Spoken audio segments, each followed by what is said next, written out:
Welcome back to another explainer. Today, we're diving into a period of history that is honestly just mind-blowing.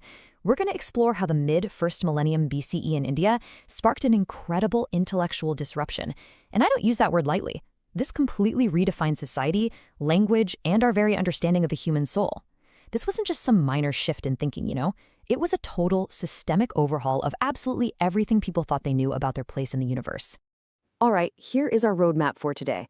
We'll start with the spark of rebellion, look at designing the monastic life, explore the Great Jain Schism, and finally, we'll decode Pawnini's linguistic code. Let's get right into it. Section 1. The Spark of Rebellion. So, to really wrap our heads around this massive revolution, we first have to look at the strict, ritual-heavy Vedic society that served as the primary problem this whole era was trying to solve. Because, every big disruption needs a powerful status quo to push against, right? And this era was practically begging for a rebellion. You had these incredibly expensive Brahmin rituals, plus animal sacrifices that were directly harming the agricultural livelihoods of the poor. Add to that economic strain, a rigid, Varna-divided society where all the special privileges were completely hoarded at the top, and well, you've got the perfect recipe for a societal boiling point. Think about it like this. Religious literature was locked entirely behind Sanskrit. And since that was a language the common people simply couldn't understand, the everyday person was completely excluded from their own spiritual culture. Add to that the fact that cities were growing rapidly, making life way louder and far more complex. This constant exclusion, mixed with all that urban noise, sparked a really visceral desire for a simpler life. And the result? Over 60 new schools of thought popping up, looking for an escape from Brahmin dominance, most famously Buddhism, Jainism, and the Upanishads.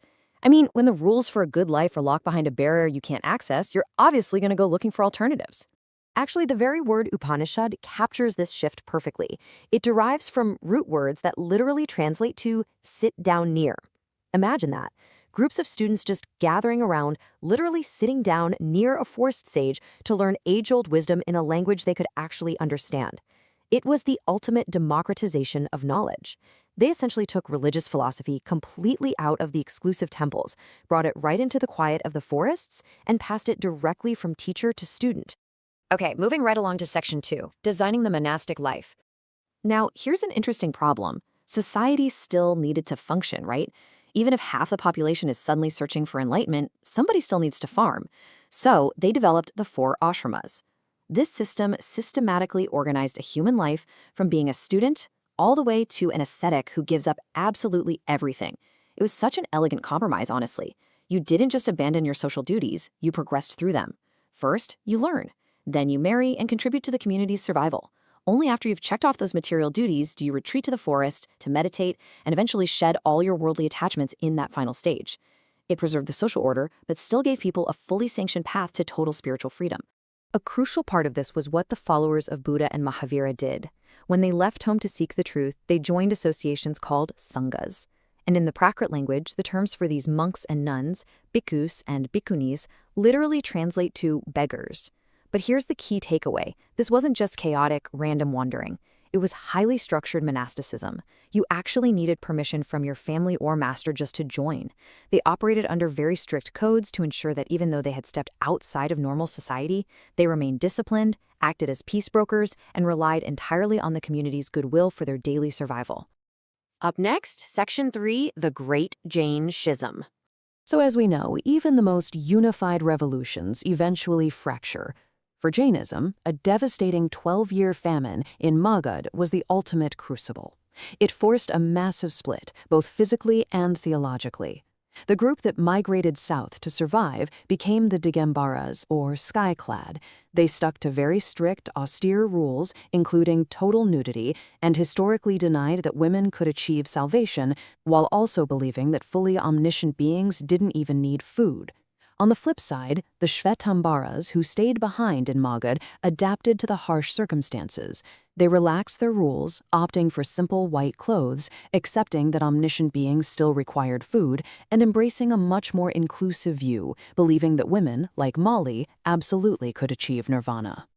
And finally, Section 4, Pawnini's linguistic code.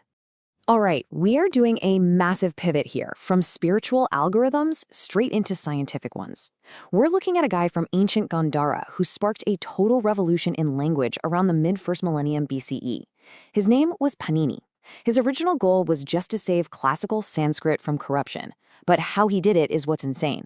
Panini essentially engineered a generative formal language model that functions exactly like modern computer software design. Seriously, he didn't just write out a dictionary or a list of grammar rules, he built a logical, computational machine. By applying sequential replacement rules and auxiliary markers, he built an algorithmic framework that generated perfectly formed sentences.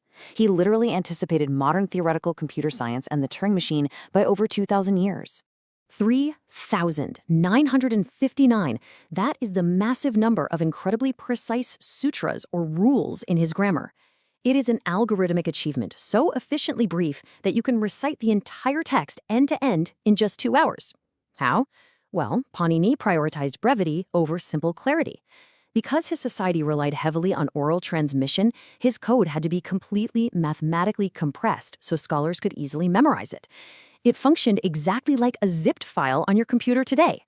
Because of this, scholars today widely agree that the history of linguistics doesn't actually begin with Plato or Aristotle. It begins with Panini. His ancient metalanguage is literally the foundation for modern computer science and structural linguistics today. His analytical methods profoundly influenced 20th century linguistic giants like Ferdinand de Saussure and Leonard Bloomfield. The mathematical rigor of his context-sensitive formal model was so advanced Western science didn't even catch up to similar logic until the 1950s. But get this, in a completely wild twist of historical irony, ancient fables report that the man who designed the most precise, predictable, and orderly linguistic system in human history was ultimately killed by a wild lion. I mean, you literally can't make this up.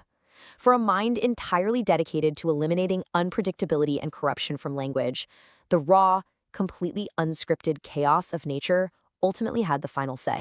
So as we wrap up this explainer, I want to leave you with something to really chew on. These ancient Indian blueprints, both for the human soul and for generative grammar, are silently powering the reality we live in right now, from how we structure mindful minimalist living to the very algorithms processing the digital content you are consuming at this exact second. This era of ancient disruption never actually ended. If ancient grammarians could lay the foundation for modern computing 2,500 years ago, what unseen seeds are we planting today that will define